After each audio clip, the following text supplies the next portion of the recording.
स्वागत है आपका समाचार एक्सप्रेस में। मैं आपके साथ नेहा वर्मा। घर का फ्रिज भी हो सकता है ब्लैक फंगस का ठिकाना। रेडियो ग्रामोदय के वेकअप करनाल कार्यक्रम में ब्लैक फंगस के संभावित ठिकानों पर चर्चा। ब्लैक फंगस के जीवाणु नम जगहों पर पनपते हैं।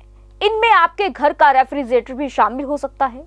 बंद फ्रिज के अंदर यदि ब्रेड लंबे समय तक रखा रहे तो उसमें फंगस उत्पन्न होने लगता है।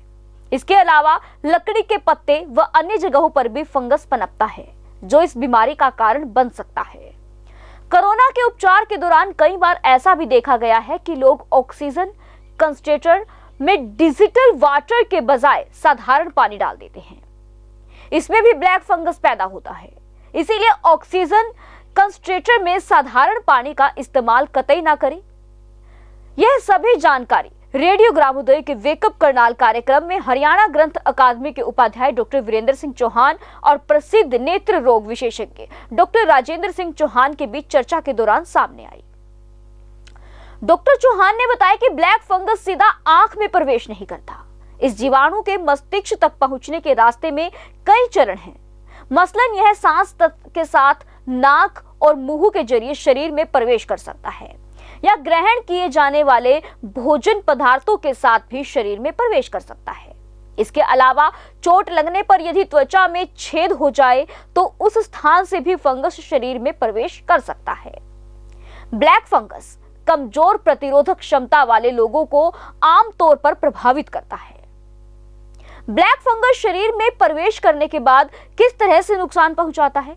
ग्रंथ अकादमी उपाध्याय डॉक्टर चौहान के इस सवाल पर नेत्र रोग विशेषज्ञ डॉक्टर राजेंद्र सिंह ने बताया कि ब्लैक फंगस नाक के रास्ते शरीर में प्रवेश करने के बाद पहले साइनस को प्रभावित करता है।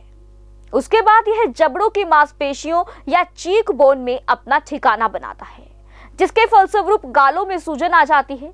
इसके बाद यह दांतों को प्रभावित करता है और फिर आंखों में प्रवेश करता है। डॉक्टर चौहान ने बताया कि शरीर में प्रवेश करने के बाद ब्लैक फंगस के जीवाणु धमनियों में रक्त को जमा देते हैं। इस प्रक्रिया में शरीर की कोशिकाएं मरने लगती हैं। यह अत्यंत खतरनाक स्थिति होती है। ब्लैक फंगस के रोगियों की मृत्यु दर 50% आंकी गई है, जो चिंताजनक है। ब्लैक फंगस से सबसे ज्यादा खतरा किन किन जगहों को हो सकता है? इस सवाल के जवाब पर डॉक्टर राजेंद्र सिंह ने बताया कि कोरोना के उपचार के दौरान स्टेरॉइड का अत्यधिक सेवन करने वाले, अनियंत्रित मधुमेह के रोगियों, HIV से संक्रमित लोगों, किडनी की बीमारी से ग्रस्त और इम्यूनोसप्रेसेंट दवाओं का सेवन करने वाले लोगों को ब्लैक फंगस से संक्रमित होने का सबसे ज्यादा खतरा है। ब्लैक फंगस के रोगियों को उपचार के लिए खून की नस में दवा दी जाती है, जो कई दिनों तक चलता है। इसीलिए ब्लैक फंगस के रोगियों का उपचार हर हालत में अस्पताल में ही करना होगा। नेत्र रोग विशेषज्ञ डॉक्टर राजेंद्र सिंह चौहान ने यह भी सलाह दी कि पल्स ऑक्सीमीटर की तरह अब हर घर में ग्लूकोमीटर भी रखना जरूरी हो गया है। ऐसे कई मामले देखे गए हैं कि जो लोग कोरोना संक्रमण से पहले डायबिटीज के रोगी नहीं थे, उनमें भी ठीक होने के बाद मधुमेह के लक्षण पाए जा रहे हैं। ऐसा स्टेरॉइड की दवाएं लेने के कारण हो रहा है। ब्लैक फंगस हो जाने पर इसके लक्षणों को कैसे पहचाना जाए? डॉक्टर राजेंद्र सिंह ने बताया कि कोरोना के ठीक होने के बाद भी यदि बुखार आए, छाती में असहजता महसूस हो, आंखों में धुंधलापन दिखे, मल में खून आना, नाक से काला जैसे तरल पदार्थ निकलने लगे और तालू में भी काले धब्बे नजर आए, तो इसे ब्लैक फंगस का लक्षण समझा जाना चाहिए। आंख में प्रवेश कर जाने के बाद ब्लैक फंगस के जीवाणु तेजी से फैलते हैं और 3 से 4 दिनों के भीतर मरीज की मृत्यु की भी नौबत आ सकती है। लेकिन यदि इसका समय पर उपचार शुरू कर दिया जाए तो 100% इलाज संभव है।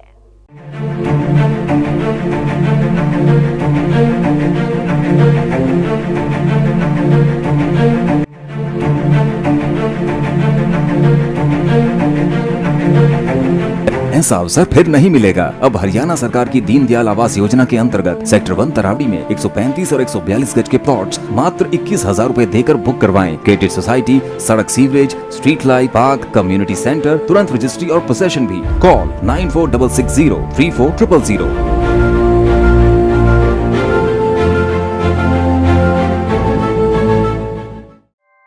ऐसे ही लेटेस्ट खबरें पाने के लिए बेल आइकन को क्लिक कर हमारे चैनल को लाइक, शेयर एंड सब्सक्राइब करें।